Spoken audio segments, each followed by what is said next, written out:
All right. Good morning, everybody. What's going on? I hope you guys are doing well, and we are ready to get it on and popping. I hope you guys are doing okay. Shout out the name of the city that you're from. I always like to see what cities you guys are coming from. My name is Dr. Boyce Watkins. I am your friendly neighborhood finance professor, and my goal is to make sure that you are successful, to make sure that you are making money, to make sure that you are doing well, and if I achieve that goal, then I can have a good day today. Anyway, let's just talk about what's going on with Bitcoin and crypto and everything else, and also I'll start by greeting a few of you really quick because we're gonna get it cracking, I promise. But I have to say hello to Sean and Imani and Daria Webb and John Fosu out of Scranton. Scranton, that's where that paper company is for that movie, or that show, The Office. Scranton, unfortunately, Scranton always seemed like the most boring place in the world to live, but maybe you can prove me wrong. Let's jump in. So I want to talk. Let's start off with something that I think is relatable and interesting. You know how you often hear a lot of people that when they talk about the state of the black male in America, there's usually a doom and gloom story. It's usually very sad. It's usually woe woe is us. Black men can't get ahead. Black men can't do nothing. Black men can't do anything. Can't wipe our butts. Can't walk. And chew gum at the same time. Can't do anything right. And I hate those stories, to be honest with you, because I don't think they're very empowering. So I'm going to tell you an empowering story about a black man who didn't go to college, didn't get a college degree or anything like that, but he actually got the right kind of education. He actually went to he went to investing instead of going to college. He actually learned how to invest, and he invested in not just crypto but a lot of things. And I'll tell you what, it really made a difference in his life. So basically, what happened was I was talking to him, and I said we were talking about Bitcoin. Give me a yes or no in the chat if you have been following Bitcoin and the meteoric rise of Bitcoin. Right now, Bitcoin is over. Last night, I think it popped $50,000 per coin. You don't have to spend $50,000 to buy Bitcoin, by the way. So don't think that you have to have 50 grand. I know that they always want to give you a lot of excuses as to why you can't invest. Well, black people ain't got no money. Black people can't invest. You can't invest. Well, they want y'all to invest in some Popeyes chicken. They want y'all to invest in Air Jordans. They want y'all to invest in fast food and all kinds of other stuff.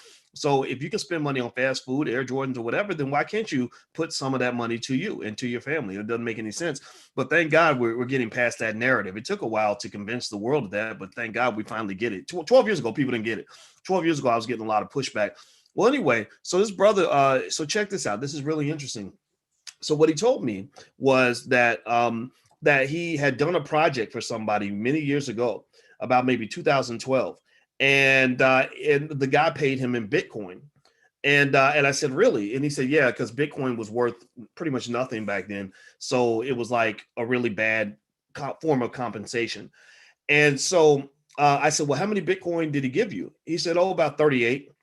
I said, 38? He said, yeah, because mind you, the number of Bitcoin I own is in the single digits. Okay. But believe me, it's a grip. It's worth a grip, but it's in the single digits. And I said, do you know how much, do you know what the price of Bitcoin is right now? He said, no, what is it? I said, it's almost 50,000. It's about 42. It was at 42,000 at the time. And he said, well, that's nice. And I said, yeah, let's do the math. I said, that means you have about $1.6 million that you just don't even know about. And he was like, oh, cool. Like literally, that's how he said that. I swear to God, this is a 30-something-year-old black man, about 34, not making this up, true story. I put it on my grandma, about 34 years old, never went to college. But let me tell you what, this brother learned how to make some money. He learned how to make some money. And again, the narrative that you're fed is that the black man, if he doesn't go and give $200,000 to a big white university, that he can't survive, that he can't make it. He doesn't have a future and all these other things. And I'm not telling you not to go to college. Just mind you, I'm a college professor. I've been, teaching college students for a long time. I started teaching college in the 90s, right? So I've been teaching college students for a long time. So I'm a big fan of college. We're sending all of our kids to college. But just know that ain't the real education. That ain't really where you're going to learn how to be a millionaire. University professors cannot teach you how to be a millionaire. Um, That's something you learn on the streets, not so much like hood streets. Not just, I mean, don't get me wrong. There are some hood lessons you can learn too, right? Like you talk about flipping birds and just making invest. I mean, pretty much if you want to actually know a lot about economics and marketing and distribution and all these other things, then yeah, go talk to some of the hood dudes. They'll break it down better than a college professor will in 9 times out of 10, especially the ones who've been able to successfully make street money, right? So I'm not in any way disparaging that particular methodology, but what I'm saying is that basically the way you learn how to really make big money and real money is not on a college campus. College campuses were designed to pretty much prepare you to be an employee. That's what they were designed to do. That's why they created universities, is because they said, well, gosh, we need more workers. We need our workers to be trained. So the corporations funded the universities. I went to go visit the Milwaukee School of Engineering recently. And the Milwaukee School of Engineering, I looked up the history of the school. Our 17-year-old is visiting different campuses. And every campus we go to, I read the whole history of the school because I love seeing how empires were built.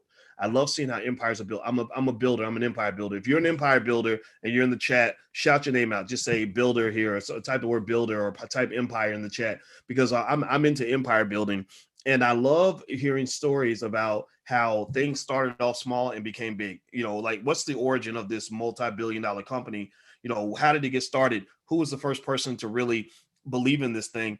And the Milwaukee School of Engineering was started by a guy who actually immigrated from Germany.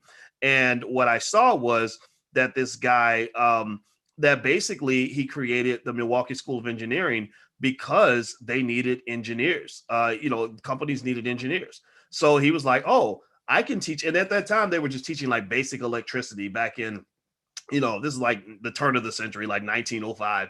So they were teaching like electricity. Like electricity was like back then, electricity was what the internet is now, right? So he was literally teaching night school classes on electricity. And that's how the Milwaukee School of Engineering began. And now literally I think the CEO or the one of the top people at that chip maker. I forgot the chip maker, Nvidia. He bought a big building on campus because he graduated from the school, and a big guy from Microsoft or Apple graduated from the school. So what I'm saying to you is that big things come from small places, right? You've probably seen that. If you've seen a baby come out of a woman's womb, which is one of the great miracles of all time. Shout out to Black women, because if it was up to us to have the babies, there would be the whole community would cease to exist, just so you know. So the Black woman's womb literally is the keys to the universe. It's the most valuable place in the universe.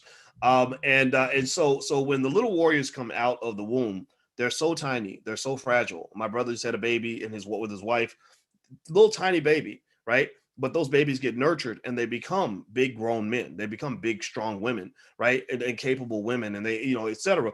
And your business is the same way. Your investing is the same way. Your wealth is the same way. So let's circle back to my cousin. I gave it away. He was my cousin. I just didn't want to put my relatives on blast. But yeah, he's a cousin of mine. That's all I'm gonna say. I'm not gonna say his name. But when I hit him and I said 1.6, you have 1.6 million dollars in Bitcoin. And he was, and check this out. The thing that I want you to pay attention to is not just the fact that he had all this wealth, but the fact that he didn't even know about it. And that when I told him about it, all he said was, cool. He didn't say, he didn't jump out and say, oh my God, Lord Jesus, we done won the lottery. Oh, Lord, I'm licking the ground now. He didn't go crazy. He was like, oh, cool. You know why he did that?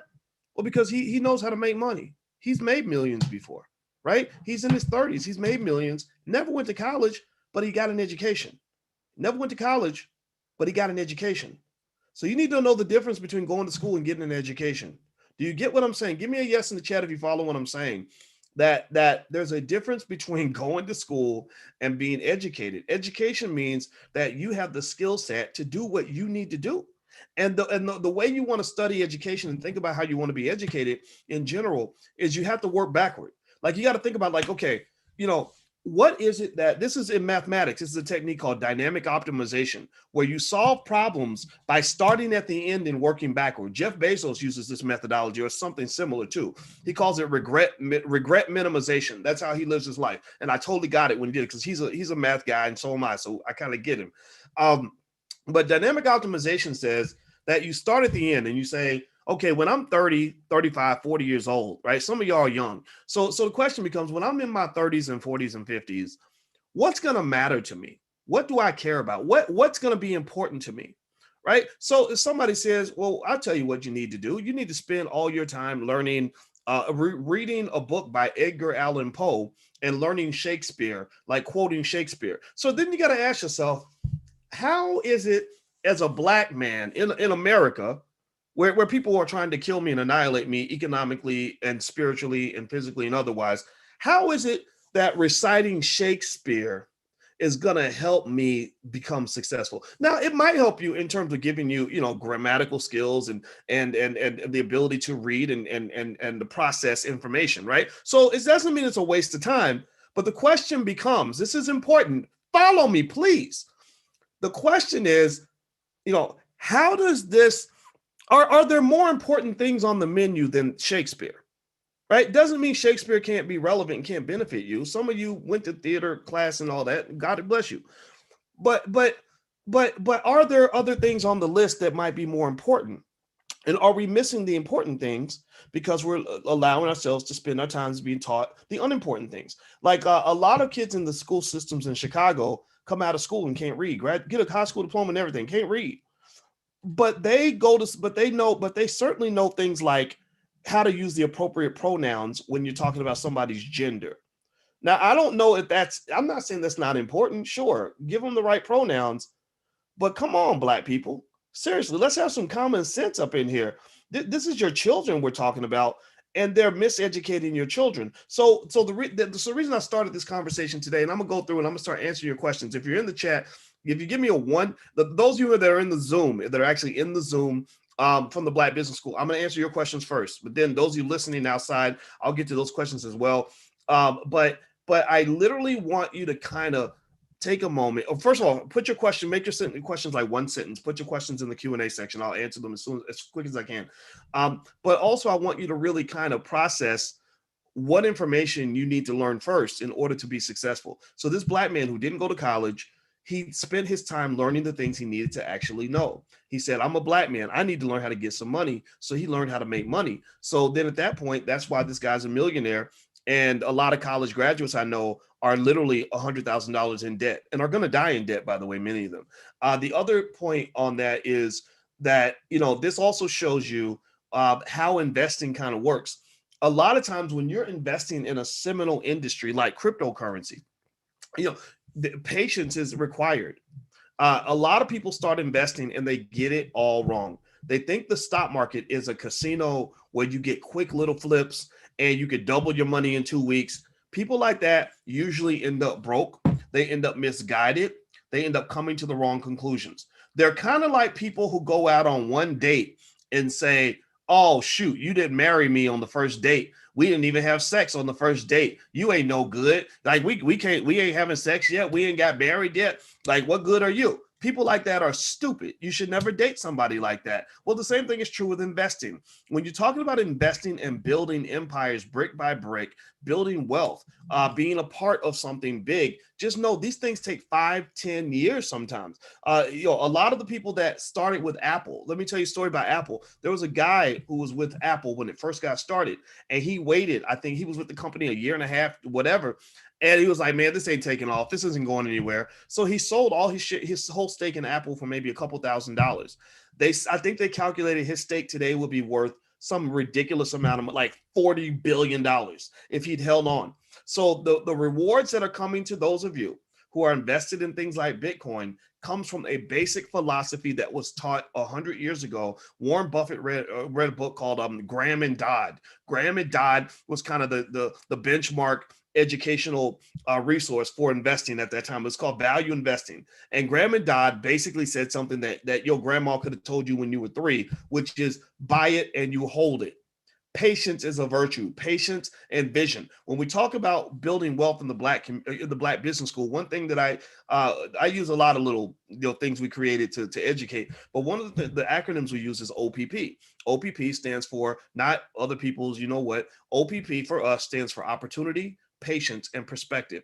Investors, wealth builders tend to be able to spot opportunities when they see them. They have a lot of patience.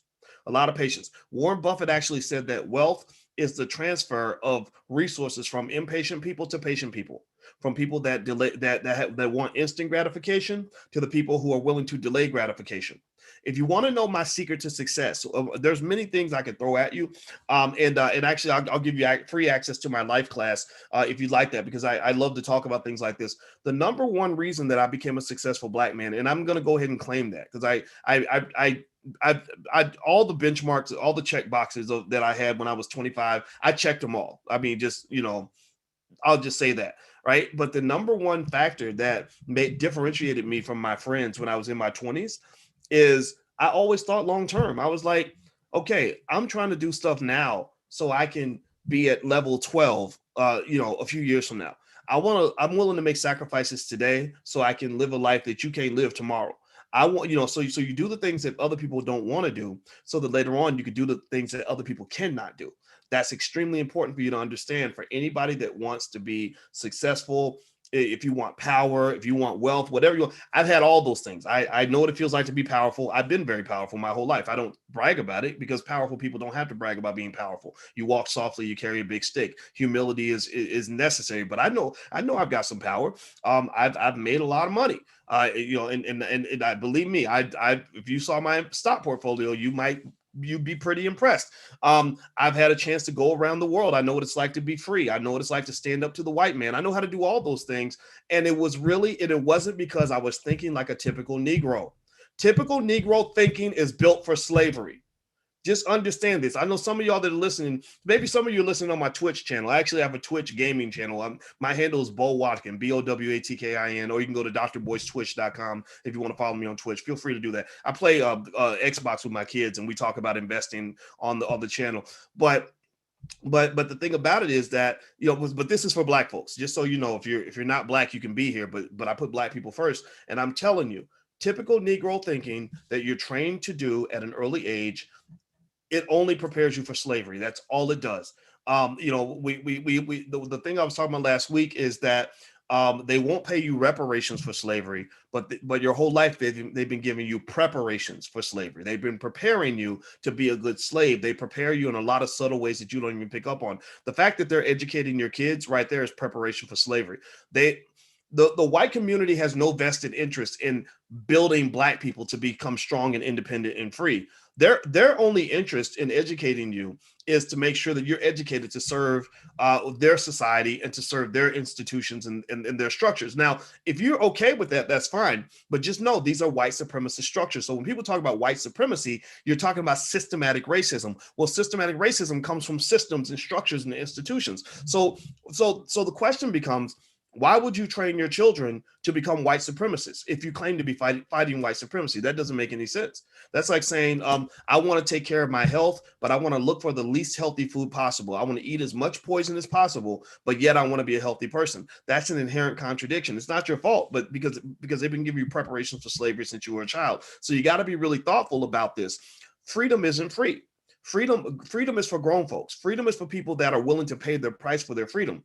If somebody gives you freedom for free, chances are that they're going to give you a cheap free product. So what I mean by it is this: when you talk about public schools, for example, that are free, they will give you that whitewashed education all day for nothing. Right? It's like one of these timeshare companies that says, "Hey, would you like a free vacation?" Anybody ever go to a place where the timeshare guy is like, "Hey, we can give you a free vacation. It's totally free," or companies like, "We'll give you a free product. Just come to the meeting," right? Or MLM types, whatever, right? Like they want to pull you in with something free so that they can get you to do something else, right? So the free education that you're getting is bad education.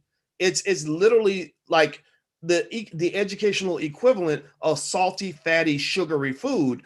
And it's also preparing you for slavery. Why is that? Well, because when you go to school, first of all, they teach you everything about European history, nothing about Black history. Most of your kids, they go to public schools, they learn everything about people like George Washington. They learn nothing about people like Marcus Garvey. Marcus Garvey is one of the greatest Black men in the history of this country, one of the most liberated Black men ever. Why would a Black child grow up without learning about Marcus Garvey? He should be the first person that your child learns about, definitely in the top 5, top 10. right? Dr. Claude Anderson, Powernomics. They're not going to teach your kid Powernomics at school. Why would they ever teach your child Powernomics, right? They're going to teach you white man's economics, right? And then they're going to also tell you that the measure of success is, how much money you make on your job, what kind of important job you have working for some white supremacist institution. So you think, okay, I know what I'm supposed to do. I'm supposed to go to college so I can get a good job. Well, those universities, who's running those universities? Who's getting the revenue? When you go $100,000 in debt to get a college degree, who's getting that money? Is that money going into the Black community? No, that money's going right to the people that you're claiming to be competing against, right? So you're literally handing points to your opponent, thinking that you can still win the game. You can't. I've been playing sports of my whole life, and you can't win a game if you're giving points to your opponent. So you're literally giving your wealth. Most of y'all can't. Most of us growing up could not afford to give away $100,000. But think about this: millions of Black people every year, millions of Black people give away $100,000, commit to giving away $100,000 to white supremacist institutions that don't even hire Black people. Process that for a moment, please. Can we please let that sink in for a minute? Right? So then they die in debt.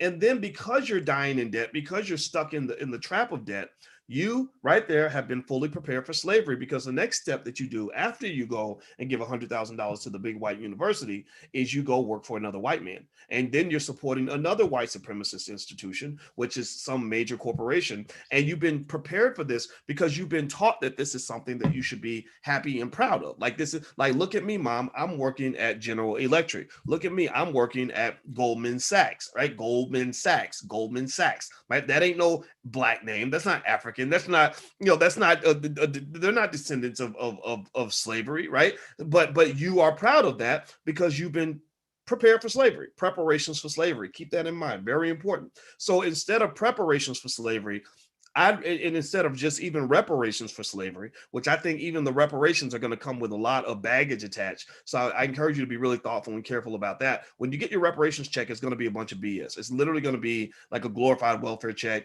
maybe a little like almost like a little stimulus package. It won't be anything significant in my view.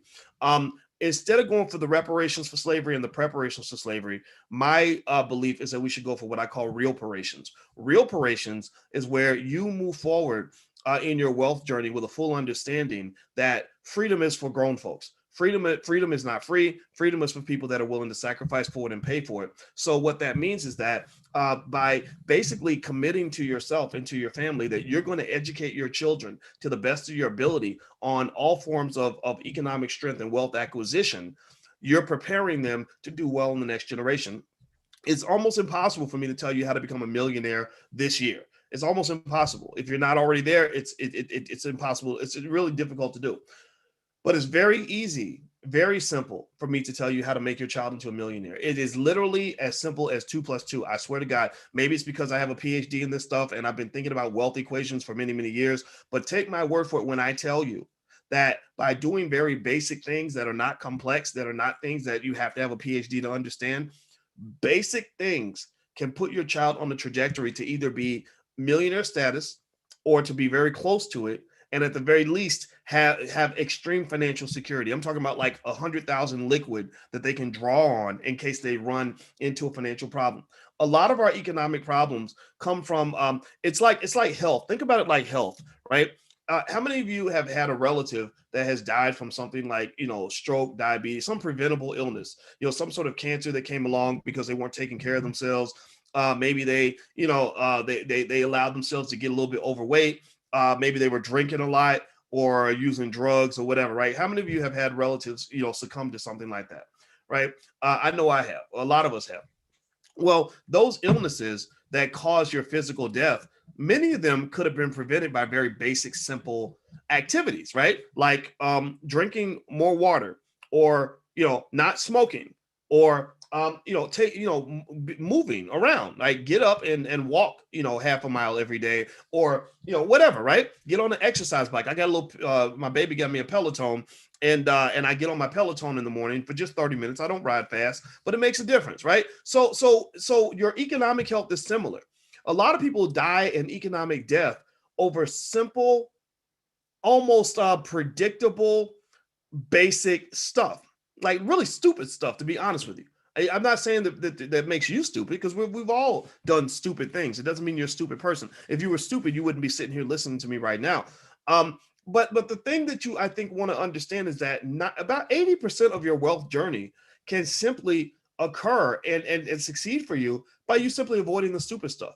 That's it. Just say to yourself, okay, I'm gonna quit being stupid. And I'm gonna quit thinking like a typical Negro, because the typical Negro is raised in America to be stupid. They give you preparations for slavery from the time you are born, and because we just no, I guess critical thinking is discouraged. We have an anti-intellectualism culture that is mass promoted through some of the very bad hip hop music that's out there. Some of it's very good. I know a lot of rappers who are so talented and who are so great, from D1 to Killer Mike to Ice Cube. You've seen Ice Cube come on my platform. I know a lot of great rappers that I think are doing great things for the world, but then I see a lot of stuff that's just very problematic, right? And that's teaching you all the wrong things. So ultimately, what I'm just saying to you is that if you want to be significant and you want to succeed, don't think like don't take that typical Negro training, because all that comes, if you go read books like Black Labor, White Wealth by Dr. Claude Anderson, he explains how they were very precise. And for hundreds of years, they were extremely precise in saying, we're going to make sure that we inject certain ideas in the minds of young Black children so that they will make good slaves. So I don't want you to be fit for slavery. Got it? Give me a yes in the chat if you follow what I'm saying. Okay. So that's how my cousin became a millionaire off Bitcoin and didn't even know it. It's about planting seeds. You must plant seeds in order to get a harvest. So let me go into some of your questions. I see some of you who are in the Zoom. I'm going to answer these questions first. So thank you for making the questions one sentence. If they're longer than one sentence, I'm going to send it back to you and ask you to resubmit with a one sentence question, just so I can answer as many questions as possible. William Zanders, how do I start a business having poor credit? Businesses don't just need cash, and they don't just need credit. There are different ways to get the money you need to start a business. First of all, you have to realize your number one source of capital might be you, your free time, your labor, your network, your expertise. Also, when I started my first business, I didn't have good credit. I had a bankruptcy, and all these things, right?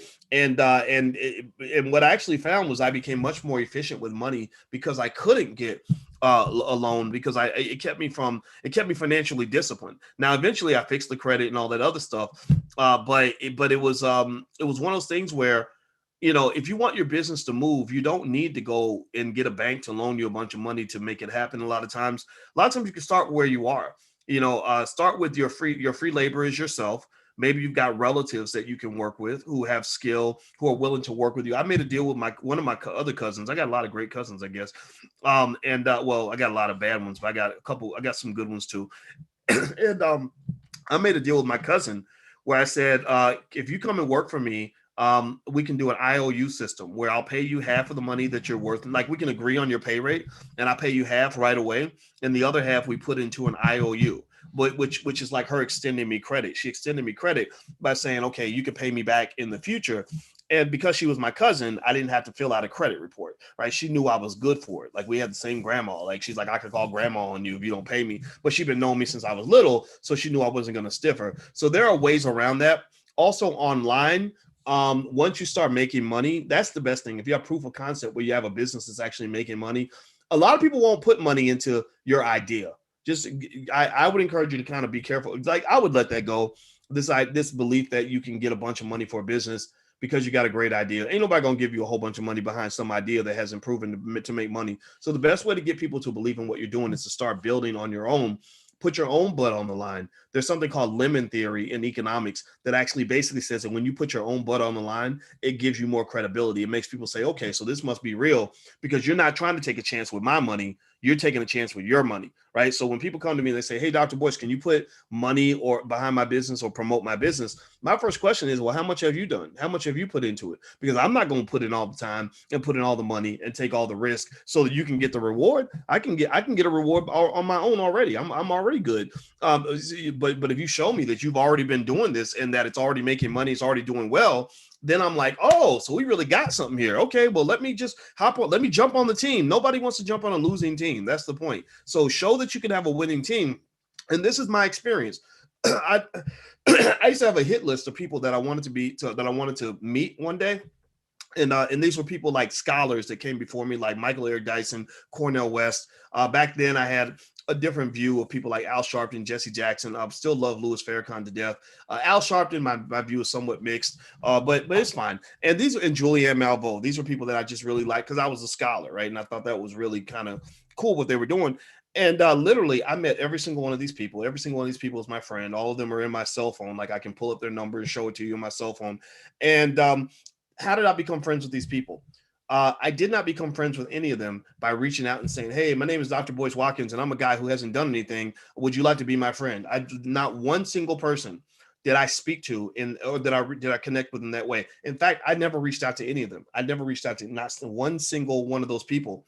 They all reached out to me once they saw what I was already doing up in Syracuse. When I had put all that blood, sweat, and tears into building something, then they were like, okay, this is the guy I need to know, right? So what you want to do in your business is, in my view, make yourself a woman or a guy that people need to know. Like if you're up here kicking butt and taking names and people know that you know your stuff and that you're in it and you're succeeding even on a small level, smart people will say, oh, I want to connect with that, that person because they're talented, they're good. Everybody wants to be wired in with talented, hardworking people. If you are a dud and a loser and lazy and you're not committed and you don't follow through and you're not willing to take any chances, ain't nobody gonna rock with you. Seriously, that's just 100%. Like it's like sports. Who wants to play? Like, all those guys went to Tampa Bay to play with Tom Brady because they saw Tom Brady win all those Super Bowls. They don't care. They didn't care that he was white. They didn't care about his politics. They didn't care if he was a good person or a bad person. They were like, we want to rock with that guy because he knows how to win. Everybody wants to link with a winner. So if you want to get more friends, the right friends, become a winner, and then people will gravitate toward you. I guarantee it.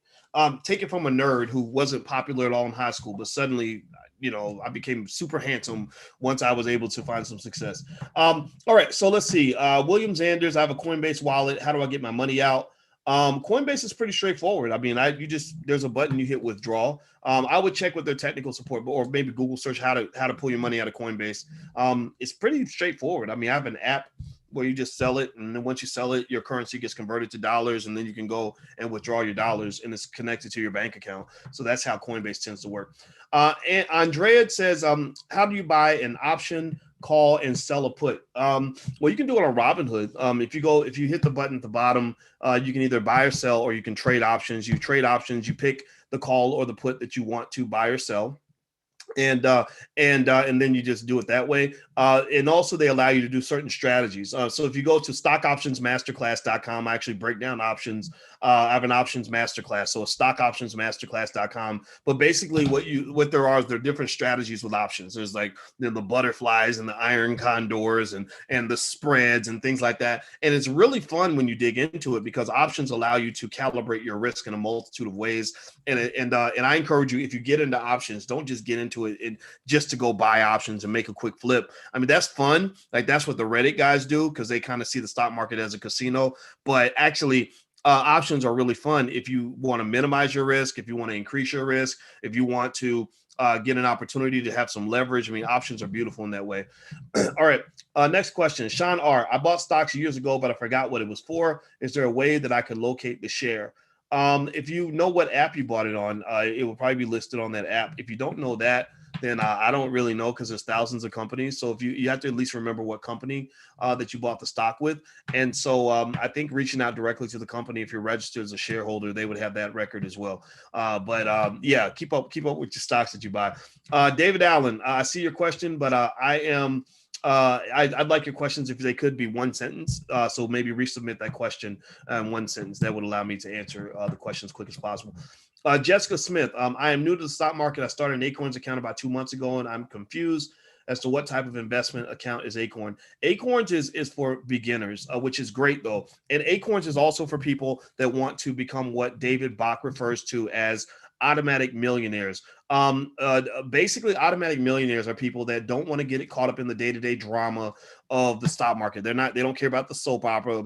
They don't want to necessarily know what their portfolio did that day. They just want to have something automated that's going to allow them to be rich and paid one day. And it just like literally like go to sleep, like those space movies where you get inside the little cryo chamber and go to sleep, and then you wake up and you're like on Jupiter. Like they want to do that, right? They just want to, their money. They want their money to grow out of this world, but they want it to grow on autopilot, and they really don't want to check their portfolio more than maybe once a month, once every 3 months, once every 6 months, right? So Robinhood creates portfolios for you in advance. There's a new Goldman Sachs app I saw that I think does a lot of the same thing. Stash does it too, though, and literally Acorns. I could tell Acorns was created by people who knew finance, and I think some Nobel Prize winners were involved in the creation of Acorns, because Acorns literally, the reason I knew they understood finance is because people, the way you can tell people that don't really understand investing that well, at least for me, one of my signals is when they make things super complicated that don't have to be complicated. People that understand this stuff at a high level, they tend to know the things you need to pay attention to, and they can push out the things that you don't need to pay attention to. And then if you want more detail, they can give you more detail. So with Acorns, I became curious about Acorns because literally they asked you literally two of the most important questions that you have to ask in investing: how old are you, and how much risk are you willing to take? That was it. They literally asked two questions that, with those two questions, you know pretty much everything you need to know to go ahead and begin the portfolio and get the person started. It is that simple with the app. And then at that point, they pick a portfolio for you based on your risk preference and based on also what age you are, which is also connected to your risk preference. Older people theoretically are supposed to take less risk, although I challenge that theory a little bit, because even when you're 60 years old, you still have 5 years to retirement. And also, you're probably going to live maybe on average, another 15, 20 years, which is a pretty long horizon. And what's happened, actually, the reason people want older people to take less risk, which makes sense to some extent, but I'm explaining to you why I challenge that a little bit, is because basically your enemy becomes time. That's why you don't waste time. See, people talk about money being the most important asset in the world. No, it's not money, it's time. Time is the driver of everything economic. Literally, you give me, if I had a choice between money and time, I'd take time over money any day of the week, not just for personal reasons, but for literal mathematical economic reasons. So the thing about it is that people that are older, they have less time for their portfolio to grow. They have less time for their portfolio to recover from a setback. So the argument is that older people should take less risk, because if there's a market crash, it may not recover in time for them to get their money out for their retirement. But the reason I challenge that is because a lot of the average bear market only lasts less than 2 years, maybe 14 months. So that means that if the market crashes tomorrow, like it did with the pandemic, you ain't got to wait 8 years for it to recover. Not most of the time. I mean, the Great Depression was an extreme case, but most of the time you ain't got to wait 8 years. You wait like 8 months. It's fine again, and then you're glad that you kept buying in the dip, because now you're making more money. How many of you, when the pandemic began, how many of you have been listening to me long enough to know what I was telling you guys when that crash hit? But I told you, I didn't tell you what to do. I didn't tell you what to do. This is not investing advice, but I told you what I was doing. I said, I'm buying this dip. I'm buying everything I can get my hands on, and because my instincts tell me that this too shall pass. And how many of you bought the dip, and now you're rolling in money because you bought the dip? Like, literally, you can point to stocks in your portfolio that have quadrupled because you bought the dip. Maybe you've been buying Jumia and you bought the dip in Jumia. Jumia was trading at 10 to 15 a share. Now Jumia is at 65, right? And Jumia is just one of probably 100 examples we could talk about, because that literally America was on sale. And those are situations where, when Warren Buffett says that wealth is a transfer from impatient people to patient people, he also could have said that wealth is a transfer of scary people to people that actually have a little bit of courage, like people that have a backbone. So the people who get scared, who are impatient, who can't see past next week, they were running for the hills. They were dumping everything. Oh my God, I got to get out of the stock market. Stock market's going to crash. Oh my God. Right. Some of y'all got relatives like that. I mean, I'm sure you got relatives that'll tell you all day about how the economy is going to come to an end and the stock market is going to crash and you shouldn't, whatever. Right. People like that, they're unfortunately, they're kind of financially, I'm not going to say financially stupid, because that would be a mean way to describe it.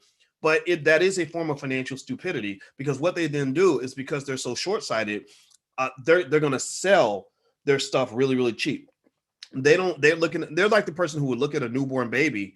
They would look at a baby version of LeBron James at the age of 1, and they'd say, this baby's never going to grow into anything. I'm going to just sell this baby, right? They don't understand that babies grow up. right? So baby stocks grow into big stocks, baby companies grow into big companies. So don't get so caught up in a lot of investing isn't just about knowing what you know, it's accepting what you don't know and accepting the fact that you don't know everything and that you can't see everything. Every vision is not going to be crystal clear to you when you make that move. Sometimes you got to move literally on faith, right? Like when I'm building a crappy little company where I'm sitting here thinking, how in the hell am I ever going to be able to make this thing move when I literally barely have enough money to even run this company out of my garage? Well, sometimes that's when you got to just buckle down and like keep the faith and keep moving. And because well, Dr. Boyce said, if I just keep churning and keep grinding and keep learning and keep talking to new people, eventually things are going to happen. And 9 times out of 10, that's true, right? So don't sell the baby, right? Don't throw the baby out with the bathwater. All right. So let me keep going. Rodney, good morning. Can you go over limits and stop limits?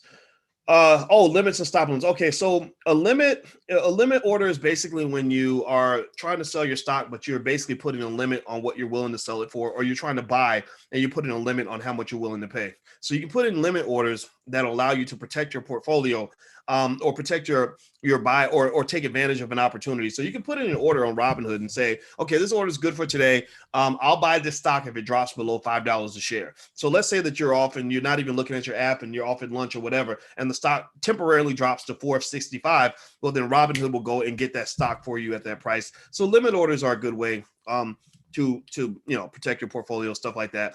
If you want to learn more about stuff like that, in case you guys haven't taken advantage of the First Share Stock program, where I send you lots and lots of free information, feel free to go to firstshareofstock.com. That's firstshareofstock.com. That's a great place to get started if you haven't done that. And also you get the opportunity if you want it, only if you want it. You don't have to do this though. You can get everything else for free. You can actually get 90% off our stock market investing mini class. So there's like a little offer I throw at you, but if you don't want it, that's fine. You don't have to take it, but it's there. That's firstshareofstock.com. So feel free to do that. All right. Jessica says, it seems if my portfolio is set at moderately at 39, is this okay? Or should I be moderately conservative? There is no should when it comes to how conservative or aggressive you want to be. That is a personal decision. That's like you asking me, should I wear green or red? It all comes down to what color you like, right? Okay. John says, rise and shine, Dr. Boyce. Well, rise and shine to you too, brother.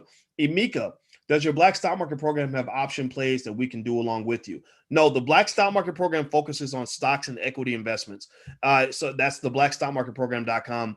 If you want to learn options, I do have an options class. Options in itself is a whole city of theories and ideas and concepts. So if you want to learn that, feel free to go to stockoptionsmasterclass.com. That's stockoptionsmasterclass.com. I did a really good masterclass. Everybody liked it. And I know you will too. What's your perspective on ledgers? I don't have a perspective on ledgers, John. If you're talking about like order books, is that what you're referring to? Maybe like when market makers create order books and order flow and things like that. That's what I'm thinking about when you talk about ledgers. I don't know. Maybe you mean something else. So maybe you can clarify the question. Let's see here. C-Dub, much of your teachings about creating generational wealth for existing families. As a 47-year-old single male with no family, how would you suggest investing in the stock market? The same way you would if you had a family. Because the thing about it is that no matter what age you are, what your situation is, wealth is a team sport, and there's hopefully somebody in your family or something that you care about. And maybe if you don't have a physical family, you can find people that you love enough to leave assets to behind. I think of the whole Black community, at least intelligent Black people or Black people that want to be good to each other. I see all of us as a family. So if you look at my own personal life, I've invested in a lot of kids that are not my kids, and I love them just like they're my own. And that my bias comes from the fact that my father did that with me. My biological father was not there, but the man who invested in me was named Larry Watkins. I talked to him this morning, and I love that man for that, right? And he didn't have to do that. And everybody was like, "Oh, well, that ain't your child. Why are you simping, taking care of somebody else's baby?" Well, I mean, I got kind of offended. I get offended when I hear that kind of talk because I was that baby. I needed a father. I did, and he gave me one, and I appreciate that, right? And so, my point is to say to you that I think you can build family. If your family is not what you want it to be, it's okay to, I think, find people that you can connect to spiritually, because I think that spirit can be strong as blood. It depends on how you look at it. Some people don't look at it that way, but that's how I look at it. So I got plenty of young people I want to leave my fortune to. It won't just be blood relatives. There are some relatives out here, maybe kids that I've had a chance to mentor and be close to through the years who didn't have a father. I love that role. I love being Uncle Boyce. I love being Daddy Boy. Some of y'all, I'm like a father figure to you, uncle figure to you. I embrace all of that because I believe that that's what God wants us to do. God wants us to love and support each other and support our community. And if a child is around me and that child needs something, I believe God put that child there for a reason, right? Like God is saying, like, okay, for the next 5 minutes, you got to be a father to that child, right? I may never see the child again, but for the next, that child's hungry. It's your job to get food for that child. I've never been a person that says, "Well, that's somebody else's baby. Why are you taking care of something?" So I just don't get that because to me that comes off as ego, and I'm not a big fan of that. So there we go. So you're 47, you have no kids, no family. That gives you a great opportunity to participate in what I call the Great Black Fatherhood Bailout, where there are millions of Black children in our community that need a dad, that need or maybe just an OG mentor to look up to. You ain't even got to be a dad, just somebody they can call to get some support, encouragement, advice, guidance, protection, whatever. And I think wealth is a part of that too, because I think I do believe that a man's role partly is to also be a provider for those he cares about. But that's me. That's my philosophy. You don't have to agree, but that's who I am. All right. So let's see. Which course can I join to flip 70K? I just got the Black Wealth Bootcamp. Should I try Black Money 101? Well, okay. So Black Money 101, let me just tell you what it is. BlackMoney101.com. If you want to go take a look at that program, feel free. That's an introduction to the power of money. And I created that program for people that are new to to financial concepts, that just want a direct, down-to-earth way of breaking down how money works, different ways to make money, how to sort of view money, how money is connected to so many things in your life.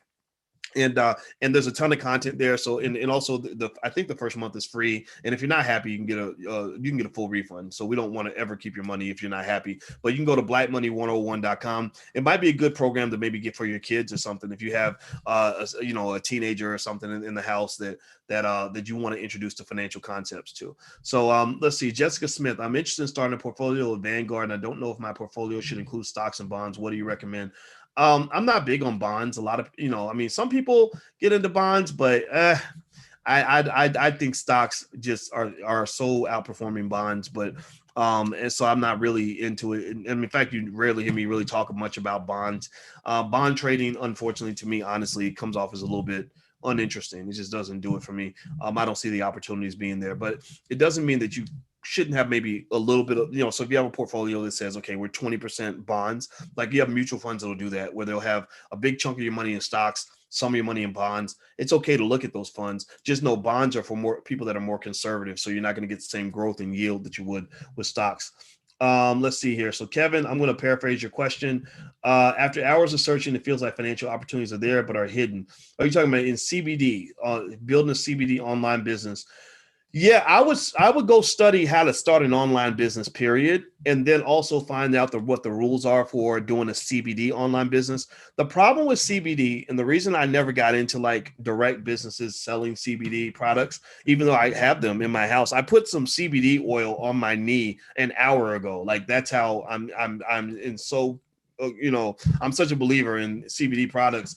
But the reason I haven't gotten into like trying to sell the product is because I'm always worried about federal laws. Like you never want to get, to the point where you violate a federal law. And the problem is that the US government has not provided, enough clarity on doing commerce across state lines with, cannabis related products. Now buying them is not a problem. I mean, they never punish the consumer. They always punish the producer, the seller. So I say be very careful. In fact, I know somebody who just got busted with a bunch of weed and got 3 years in prison. And I was like, I didn't know that they were still putting people in prison for weed, but I guess in the state that he was in, having that much marijuana was illegal, which is the craziest thing in the world to me.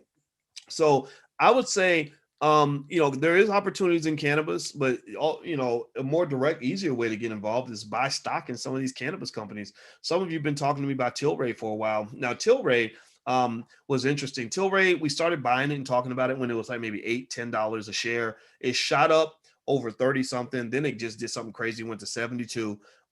which was a pump and dump from the Reddit guys. Now it's down to about 31 or 32. But if you've been buying that stock consistently, you've made a killing. You've made probably more money than you make by trying to start a cannabis business. So I'm not saying don't do it. I'm saying that if you're going to go in the industry, at least get a mentor who knows what they're doing so they can guide you. Your leg, can you buy fractional shares on platforms like E-Trade? No, I think E-Trade requires you to buy full shares. I think fractional shares are available on Acorns and Stash. I don't know, and Cash App. I know Cash App gives you fractional shares. I don't think Robinhood. No, Robinhood doesn't. And so yeah, so there we go. Let's see, Raquel, where can I buy Sia coin? I bought my Sia coin on on a platform called Bittrex, Bittrex. And also, I think Sia coin might be for sale on Coinbase, but it may not be. It may not be. If you actually want to see the crypto that I own, you can actually go to drboyscrypto.com. I actually put my crypto portfolio, for public display. If you guys would like to take a look at the crypto that I own, it's drboyscrypto.com. And also, don't forget, if you're into gaming and stuff, I have a gaming channel at drboystwitch.com. My Twitch handle is the Bo Watkin, BOWATKIN. So we do stuff on there too. Amelda, what's the best way for an older person to invest and make money? Just start doing it. Be consistent. Invest every week. That's how you become an automatic millionaire. Let's see. Michael Watkins, do you use a stop loss on all your stocks? No. I tend to maybe sell call options or maybe buy put options. I don't really dig deep into stop loss orders. I'd rather see my orders executed right away, but that's just a personal preference. Doesn't mean stop loss orders can't be good. It just means it's not something I'm into because I tend to be a holder. I like to buy things and own them. My goal is to accumulate. I gobble up stock. Why would I sell it? What am I going to do with the money? Am I going to go? Only time I'll sell stock is if I'm going to take some money and go buy a house or go buy, or maybe we're going on vacation. We need some cash. Every now and then I might do that, but even then I don't usually do that.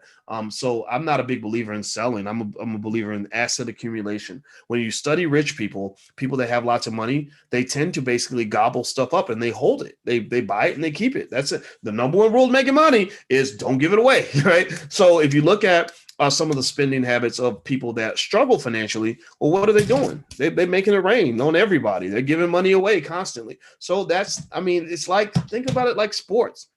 If you're giving points away, if your defense sucks, if you're the Dallas Cowboys and you're giving away a lot of points, doesn't matter if Dak Prescott is one of the best quarterbacks in the NFL, he can't score enough points to make up for all the points that the Cowboys were giving away. So if you're giving away more than you're receiving, then that right there means you're failing Finance 101. Finance 101 is keep more than you give away. So when I accumulate assets, I buy them, I own them, I hold them. I love that. And also that creates financial security in case you run into what is called a liquidity problem, which is where you need cash. Well, you can go back, you got a bunch of apple trees in the backyard now, except except instead of apples on the tree, you got dollars on your money's going on trees, and you can go back and get some money off the money tree and go handle your business. And you're still growing money trees in the backyard, right? So just keep that in mind. Money is fertile. Money is like fertile bunny rabbits. So make sure your money stays fertile.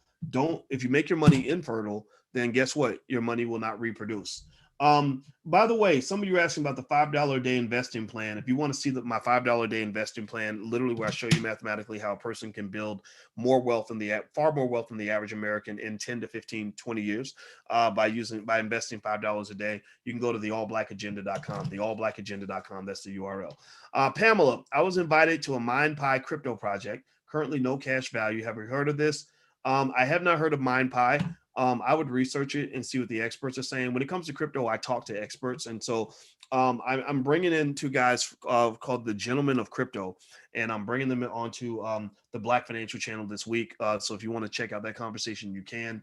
Also, if you're in the Black Wealth Bootcamp, we're going to do some in-depth crypto stuff in about a week and a half. And also, if you want to join the Black Wealth Bootcamp, which is really good, it's blackwealthbootcamp.com. It's a lifetime membership for your whole family, and you literally are a member for life. So you can literally attend all future boot camps for free, and you can send your relatives or whatever. So it's like being in a club. So if you're interested, go to blackwealthbootcamp.com. Everything's recorded, so even if you've missed some of the classes, you can still get access to everything that we've done already. So feel free to go to blackwealthbootcamp.com.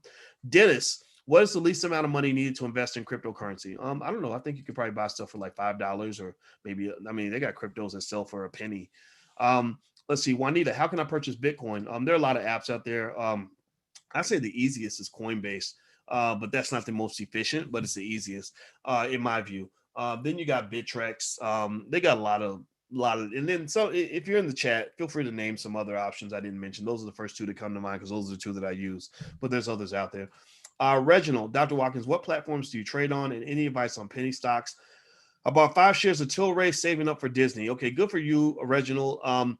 Don't put all your hopes into one stock though. Like, Tilray's done well, right? It's made money, but be careful about putting all your money in one stock. If you do that, you're violating one of the most important rules of investing, which is to spread your money out. Disney is a great company. Maybe you might sell if you're not diversified yet. Maybe you sell a couple shares of what you have so you can buy some of Disney. And maybe if your cash is low, maybe you go to something like whether it's Cash App or I think Acorns and Stash might allow you to. I got to double check, but a place where you can do fractional shares. So maybe do a Google search on which apps can give you fractional shares, and that might allow you to just kind of spread your money out without having to have it all in one place. Or you can also buy mutual funds. Stash and Acorns are really good for creating these funds for you already that are already pre-made. So it gives you natural diversification. That's why I like them. Michelle Arnold says, it makes me think about Michelle, the singer.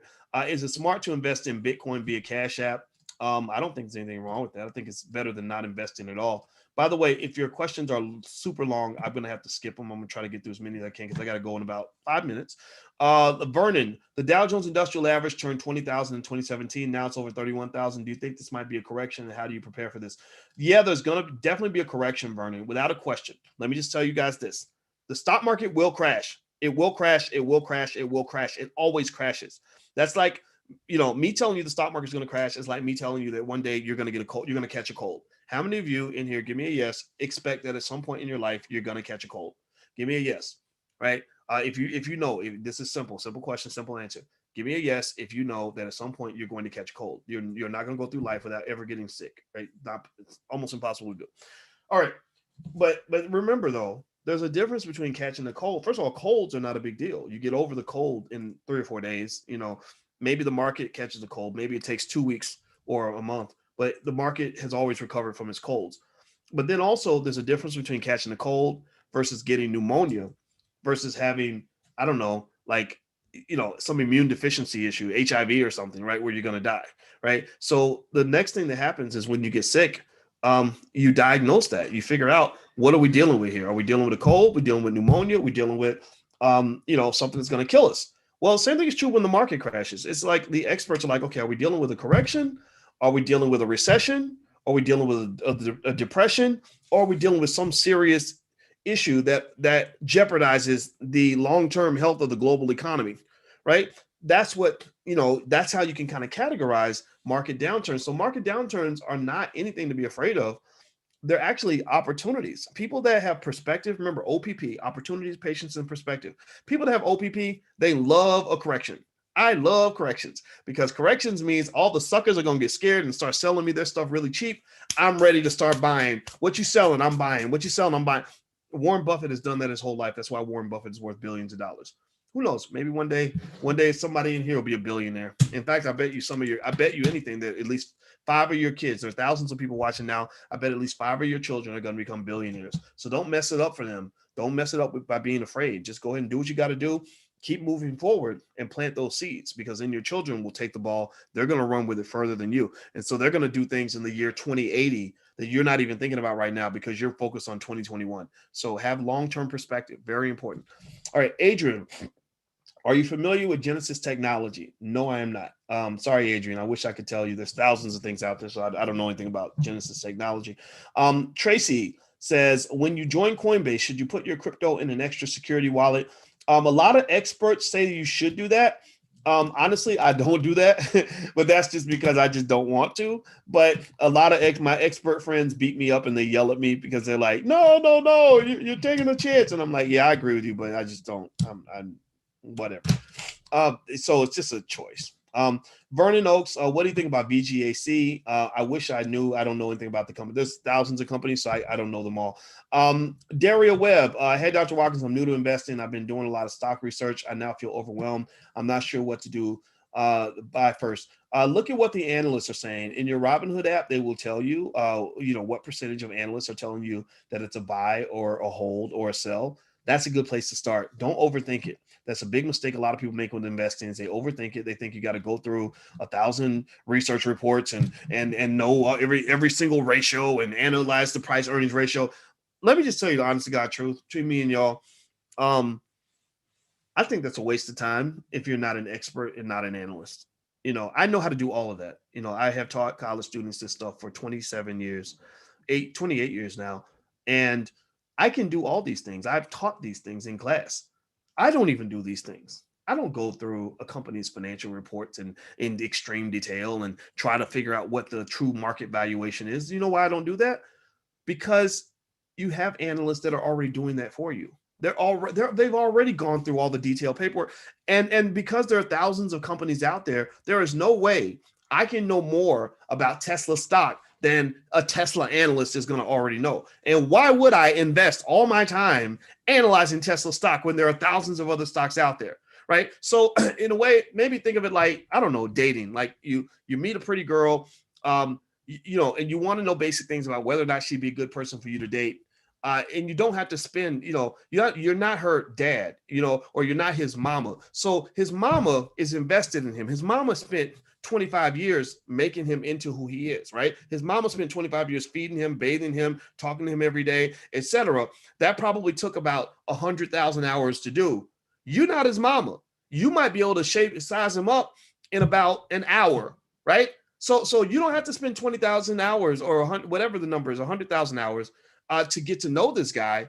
You can get to know him, with a few conversations, right? So the same thing is true with your stocks. Because remember, because the reason you don't want to do that is because there are other guys out there. If he's a dud, then you want to move on and meet somebody. You want to meet your Prince Charming. You're not trying to spend 200,000 hours studying a bad investment, right? So with stocks, it's the same way. There's a million fish in the sea that you can invest in. The analysts are the parents of those stocks. They've already spent all the time, the thousands of hours necessary to break down the stock. So then what you do is you go to the analyst and you say, okay, what do you think? Right? And you don't listen to one analyst, you listen to them all. And then whatever the analysts are all saying, that tells you that there's probably something good about this company. So when a bunch of analysts come out, pay attention.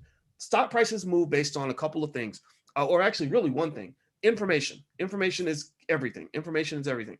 Time is very important. Information is important too.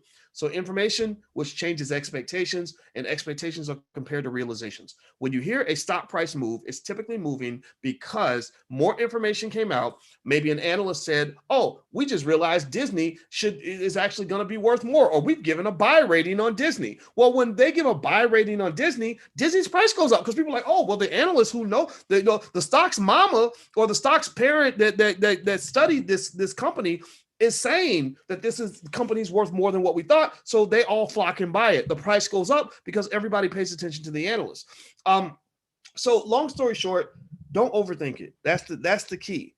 Overthinking it and becoming afraid because you don't feel like you know everything is the number one thing that causes people to stay broke, because they get in paralysis of analysis and you're scared to move.